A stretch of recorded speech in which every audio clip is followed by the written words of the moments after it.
c'est les rachetés du Seigneur. C'est ceux qui ont cru en Jésus comme leur sauveur et Seigneur. Le Seigneur nous dit que ces jours seront abrégés. Donc, le Seigneur va raccourcir ces temps.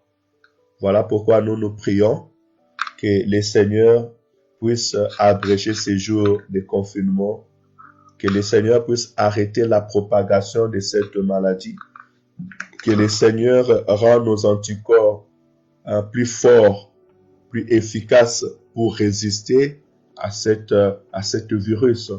Parce que si l'homme avait créé un virus pour qu'il puisse détruire le corps de l'homme, ça veut dire qu'il a fait un virus dont l'anticorps ne peut combattre. Et nous demandons à Dieu de rendre nos forces plus forts, afin que des hommes, des femmes, afin que son peuple soit résistant contre cette maladie. Donc voilà, c'est un appel vraiment à la prière, jeûne et prie, parce que cette prière est très importante pour ta famille.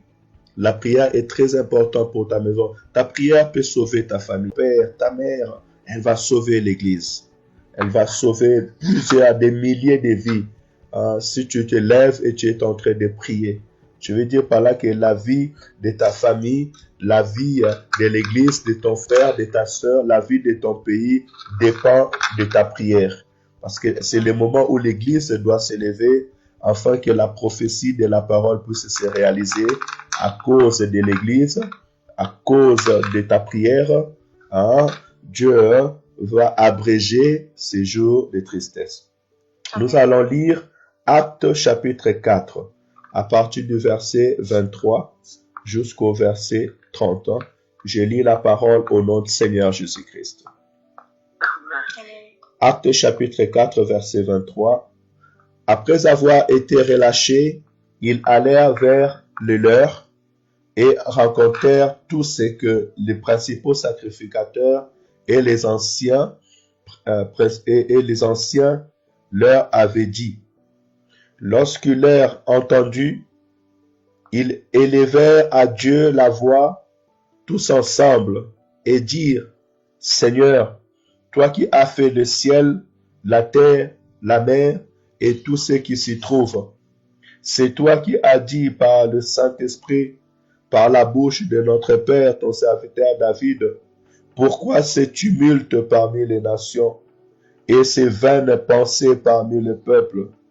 Les rois de la terre se sont soulevés et les princes se sont ligués contre le Seigneur et contre son roi. En effet, contre ton saint serviteur Jésus que tu as oint. Hérode et Ponce Pilate se sont ligués dans cette ville avec les nations et avec le peuple d'Israël pour faire tout ce que ta main et ton conseil avaient arrêté d'avance. Et maintenant, Seigneur, vois leurs menaces et donne à tes serviteurs d'annoncer ta parole avec une pleine assurance, en étendant ta main pour qu'il se fasse des guérisons, des miracles et des prodiges, par le nom de ton saint serviteur Jésus. Quand ils eurent prié, où ils étaient ensemble tremblants, le Saint-Esprit, et il annonça la parole de Dieu avec assurance. Alléluia. Oh, c'est extraordinaire la parole de Dieu. Laisse que le Seigneur t'ouvre les yeux encore en ce moment, comme il est en train de nous ouvrir les yeux en ce moment. Ici, je suis en train de relater ou de nous exhorter pour que nous comprenions l'importance de la prière. Là, on nous montre, c'est le temps où l'Église est exécutée. Après et après le baptême, quand les disciples ont eu le Saint-Esprit de Dieu, c'était une période, donc j'ai dit que cette période de persécution a commencé depuis que Jésus-Christ a été arrêté, l'Église était sévèrement menacée, les disciples étaient menacés. Et comme j'avais exhorté hier soir, c'était presque dans le même temps, parce que Jésus-Christ a été arrêté presque dans la même époque, entre fin mars, début avril, et puis cela s'est continué pendant plusieurs mois, donc au moins au bout de 6 mois, 7 mois, l'Église était menacée. Et la parole nous dit et que en ces temps-là, on avait arrêté Pierre et on a arrêté Jean, on l'a mis en prison. Et lorsqu'ils ont mis en prison, l'Église ne cessait de prier pour eux. Et Dieu a fait grâce, il a envoyé son ange, et puis Dieu les a fait sortir de la prison. Oh, écoutez, si nous prions, nous ne prions pas en vain. Si nous prions, c'est parce qu'il y a une force surnaturelle. Il y a au Père.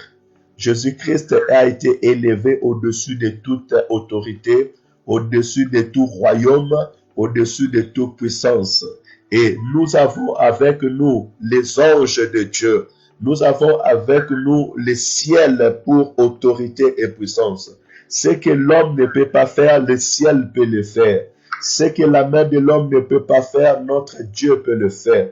La Bible déclare que pendant ces jours-là, Dieu avait envoyé son ange pour libérer Pierre. Parce que les gens attendaient qu'on puisse les condamner. Mais pendant la nuit, Dieu les a libérés. Dieu a fait trembler, comment je peux dire, le mur, les fondements de la prison et ils étaient sortis.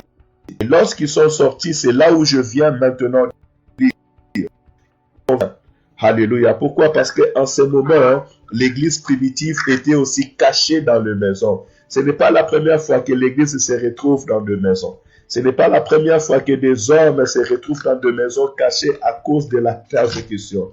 Quand l'église était aussi persécutée, les enfants de Dieu, le peuple de Dieu, ils étaient cachés dans des maisons. Mais en étant dans la maison, ils ne restaient pas à sa rien faire. Ils ne regardaient pas devant le persécuteur, mais ils étaient en train de prier et d'invoquer Dieu. Donc, ce que nous sommes en train de faire maintenant, nos aînés aussi l'ont fait. Et la Bible nous montre son efficacité. Et voilà pourquoi nous encourageons nos frères et sœurs aussi à prier, à regarder vers le Seigneur, à regarder vers le ciel. Comme David aussi a dit, je lève mes yeux vers les montagnes, d'où me viendra le secours. Le secours me vient de l'Éternel Yahweh qui a fait le ciel et la terre.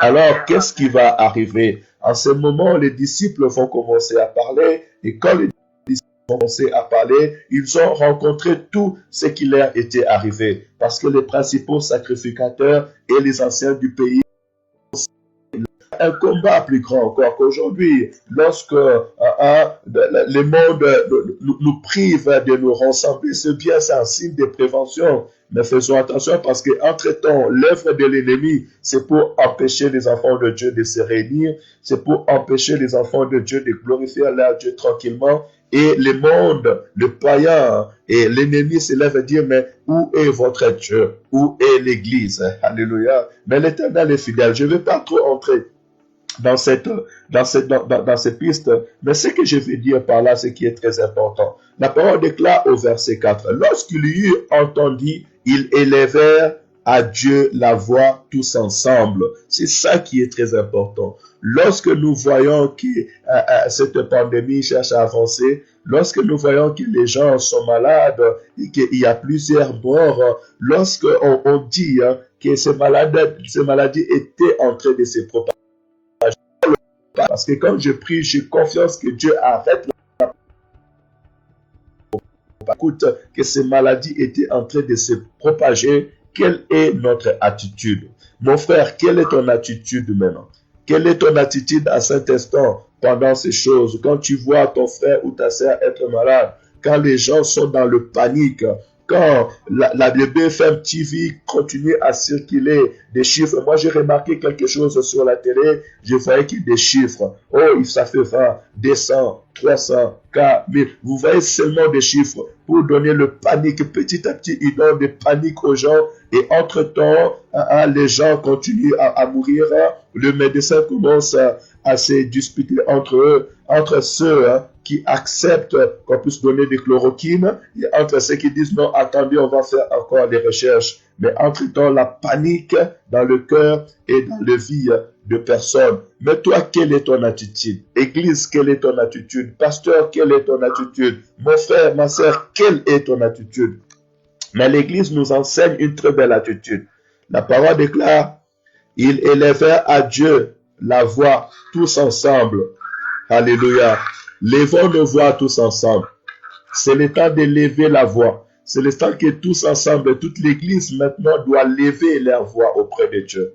Que Dieu te bénisse, mon frère et ma sœur qui est en train de prier. Que Dieu bénisse tous les pasteurs, la pastorale, tous les enfants de Dieu qui sont à Saint-Étienne et dans l'Église universelle, qui ne cessent de prier, qui ne cessent de relayer les prières sur cette situation. Et c'est très important, bien aimé. Lorsque nous prions, c'est pour cela que nous donnons les thèmes de notre jeûne et prière. À cause de l'Église, ces jours seront abrégés, afin que tous ensemble nous ayons une seule parole. La parole déclare que si deux personnes s'accordent et demandent quelque chose à Dieu, Dieu leur accordera la chose. Donc il est très important que les gens eux-mêmes commencent à développer des anticorps